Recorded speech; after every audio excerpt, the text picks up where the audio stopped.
கிறிஸ்துவுக்குள் அன்பானவர்களே, உங்களை இயேசுவின் நாமத்தில் வாழ்த்துகிறேன். இன்றைக்கு விசேஷித்த விதமாக ஸ்திரீயே கிறிஸ்தவ பெண்களை குறித்து நாம் பார்க்க போகிறோம். 1 தெசலோனிக்கேயர் 2வது அதிகாரத்தில் 9:10 நாம் 10ஆம் வசனத்தை முதல்ல வாசிப்போம். தகுதியான வஸ்திரங்களினாலும் நாணத்தினாலும் தெளிந்த புத்தியினாலும் தேவ பக்தி உள்ளவர்கள் என்று சொல்லிக் கொள்ளுகிற ஸ்திரீகளுக்கு ஏற்றபடி நற்கிரியைகளினாலும் தங்களை அலங்கரிக்க வேண்டும். அல்லேலூயா. நாம் ஸ்திரீகள் எப்படிப்பட்ட நம்ம வஸ்திரம் அறியணுமா? தகுதியான வஸ்திரம். பிரியமானவர்களே, இன்றைக்கு நாகரிகம் என்ற பெயரில் கிறிஸ்தவ பெண்கள், வாலிப பிள்ளைகளாக இருக்கட்டும், குழந்தையெல்லாம் பெற்ற பெரியவங்களாக இருக்கட்டும், 4 குழந்தை 3 குழந்தை பெற்றிருப்பாங்க, 2 குழந்தை பெற்றிருப்பாங்க. ஆனால் அவர்களுடைய ஆடைகள் எப்படி இருக்கிறது? வேதம் சொல்லுகிறது, ஆண்களுடைய வஸ்திரத்தை பெண்கள் போடக்கூடாதுன்னு போட்டிருக்கு. ஆனால் இன்றைக்கு கிறிஸ்தவ உலகத்தில் நிறைய நம்ம பார்க்குறோம், பேண்ட் ஷர்ட்டு, டிஷர்ட்டு. அந்த டிஷர்ட்டில் முன்னாடி ஒரு என்ன சொல்கிறது, கவர்ச்சிகரமான எழுத்துக்கள், அப்புறம் ஆட்டியனை போல் ஒரு வில்லு போடுறது போல் ஒரு படம். இந்த படத்தை, அதாவது கிறிஸ்தவ பெண் பிள்ளைகள் நல்லா இதை கவனிங்க. நீங்கள் போடுற டிஷர்ட்டில் முன்னால் நெஞ்சில் என்ன எழுதியிருக்கு, அந்த நெஞ்சு பகுதியில் அந்த எழுத்துக்களும் அந்த உருவங்களும் எப்படி இருக்கிறது? அதை பார்க்கும்படியாய் தானே போடுறீங்க.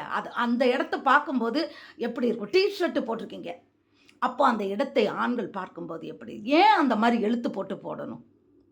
தகுதி உள்ள வஸ்திரத்தினாலும், 2வது நாணத்தினாலும் வெக்கப்படணுமா? பெண்கள்னாலே நம்ம வெக்கப்படணுமா? இன்னைக்கு வெக்கத்தை கக்கத்தில் வச்சுக்கிட்டு வெக்கம்னா என்னன்னு தெரியாதபடிக்கு நாம் குழந்தையிலிருந்தே வாழ்ந்து கொண்டு இருக்கிறோம். உண்மையில் பிரியமானவர்களே, வெட்கப்படுவது என்றால் என்ன?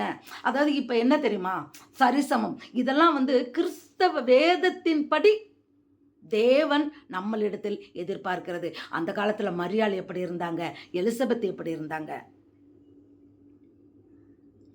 ஆதியில் உள்ள அந்த ஸ்திரீகள்லாம் எப்படி இருந்தாங்க? கிறிஸ்தவர்களாகிய நமக்கு சில பண்புகள் உண்டு. ஸ்திரீகளாகிய நமக்கு தகுதியுள்ள வஸ்திரம், நாணம், வெக்கப்படணும்.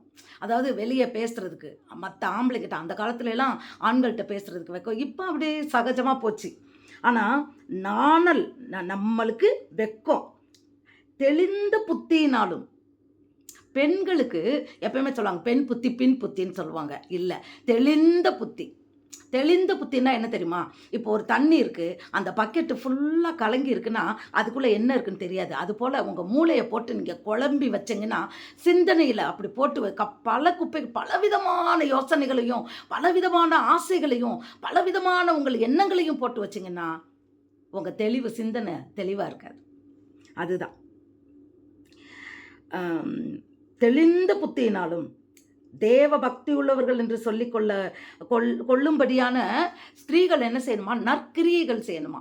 நல்ல காரியங்கள் நாம் செய்ய வேண்டும். நம்மை பார்த்து இவன் நல்ல காரியம் பண்ணிட்டா, மற்றவங்களுக்கு நன்மை செய்கிறான்னு சொல்லும்படியா நம்ம அம்மா செய்தாங்க இல்லையா? அது ஊழியக்காரம்மா எவ்வளவு அருமையாய் மற்றவங்களுக்கு இது பண்ணாங்க. அதுபோல் நாம் மற்றவர்களுக்கு நற்கிரியை செய்யும்படியாய் நல்ல காரியங்களை நாம் செய்ய வேண்டும் பிரியமானவர்களே. அது மாத்திரமல்ல, ஸ்திரீயானவள் எல்லாவற்றிலும் அடக்கமுள்ளவளாக இருந்து அமைதலோடு கற்றுக்கொள்ள கடவுள். இது கஷ்டம்தான், கோபம் வந்துடுது, அமைதியெல்லாம் இல்லை. ஆனால் ஸ்திரீயானவள் எல்லாவற்றையும் அடக்கத்தோடு இருந்து அமைதலோடு கற்றுக்கொள்ள கடவுள். வேதம் எழுதியிருக்கிறது. அடுத்து, உபதேசம் பண்ணவும் புருஷன் மேல் அதிகாரம் செலுத்தவும் ஸ்திரீயானவர்களுக்கு நான் உத்தரவு கொடுக்கிறதில்லை, அவள் அமைதலாயிருக்க வேண்டும். அதிகாரம் பண்ணக்கூடாதுன்னு வந்திருக்கு, வேற ஒன்றும் இல்லை. கணவரை பற்று, நான் சொல்றத நீ செய் அப்படின்னு. அது இன்னைக்கு நிறையா, அது நிறைய அந்த கணவன் மனைவியினோட என்ன சொல்கிறது, கணவன் மனைவி உறவுகளை பற்றி இப்போ வருகின்ற நிறைய கமெண்ட்ஸாக இருக்கட்டும், ரீல்ஸாக இருக்கட்டும், இதெல்லாம் பார்த்தீங்கன்னா பெண்கள் ஆண்களை அரட்டி அதட்டி அவங்கள கேவலப்படுத்துறது மாதிரி தான் போடுறாங்க. அது இல்லை பிரியமானவர்களே. கணவனும் மனைவியும் ஒரு அற்புதமான உறவு. ஒருவரை ஒருவர் புரிந்து கொண்டு, ஒருவரை ஒருவர் தாங்க, ஒருவரை ஒருவர் கனம் பண்ண, ஒருவருக்கு ஒருவர் கீழ்ப்படிய. அதிலும் பெண்கள் புருஷனை அதிகாரம் பண்ணுவதற்கு அவர் அனுமதிக்கவில்லை என்று வேதத்தில் போட்டிருக்கிறது. ஆனால் ஆண்டவர் சில நேரம் சொல்றாரு, மனைவி சொல்றதை கேளு. ஆபிரகாம சொன்னார், அவ சொல்றபடி நீ செய்யினார். கர்த்தர் ஏவுவார், அவர் பேசுவார், நம்ம பேச வேண்டாம். அல்லேலூயா. அடுத்து, எண்ணத்தினாலெனில் முதலாவது ஆதாம் உருவாக்கப்பட்டான், பின்பு ஏவாள் உருவாக்கப்பட்டான். இதை இந்த காலத்து பிள்ளைங்க யாரும் ஏற்றுக்கிட மாட்டாங்க.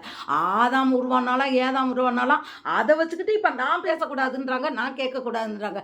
இதெல்லாம் ஓல்டு ஃபேஷன் சொல்லுவாங்க.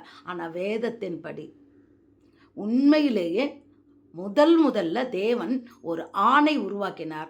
ஆணுக்கு அடுத்து தான் பெண்ணை உருவாக்கினார். ஆணினுடைய முதுகெலும்பிலிருந்து எடுத்து பெண்ணை உருவாக்கினார். இது பேசுவதற்கு உலக பிரகாரமாக பேசுவதற்கு இது வேற காரியம். அது யாரும் ஒத்துக்கிட மாட்டாங்க. ஆனால் ஆவிக்குரிய வகையில் கிறிஸ்தவ வாழ்க்கையில் கர்த்தர் நமக்கு வெளிப்படுத்துகிற ஒரு வசனம், ஒரு வார்த்தை இது.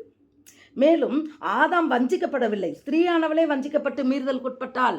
நான் கூட முதல்ல என்ன நினச்சேன், ஆதாம்கிட்ட தானே இவர் சொன்னார், ஒருவேளை ஆதாம் மனைவிட்ட சொல்லாமல் இருந்திருப்பார், அதனால தான் மனைவி கொடுத்துட்டா, அதுக்கு அவள் என்ன செய்வான்னு தான் நினச்சேன். ஆனால் இல்லை பிரியமானவர்களே, மீண்டும் ஒரு முறை வாசிக்கும்போது ஆதாம் தன் மனைவிட்ட சொல்லிடுறார், இந்த இந்த கனியை மட்டும் நம்ம புசிக்கக்கூடாதான். இத்தனைக்கும் ஆதாமை தான் முதல்ல உண்டாக்கி ஆதாம்கிட்ட அதை சொல்லி அதுக்கப்புறம் தான் ஏவாளை உருவாக்குறாரு.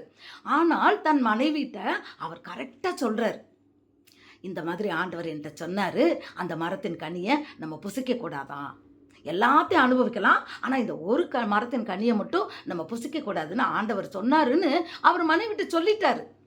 ஆனால் அவள் வஞ்சிக்கப்பட்டாள். ஆம் பிரியமானவர்களே, சாத்தானால் நாம் வஞ்சிக்கப்படாத படிக்கு நாம் அமைதி உள்ளவர்களாய், தேவனுக்கு பிரியமுள்ள ஒரு தெளிந்த புத்தி உள்ளவர்களாய், அடக்கம் உள்ளவர்களாய், அமைதி உள்ளவர்களாய், எல்லாவற்றிலும் அதிகாரம் செய்யாதபடி அமைதி உள்ளவர்களாய் நாம் தேவனிடத்தில் ஜெபித்து, உண்மையிலே ஸ்திரீயானவள், நாம் தேவனுக்கு பிரியமுள்ள ஸ்திரீயாய் நாம் வாழ நம் வாழ்க்கையை ஒப்பு கொடுப்போமா?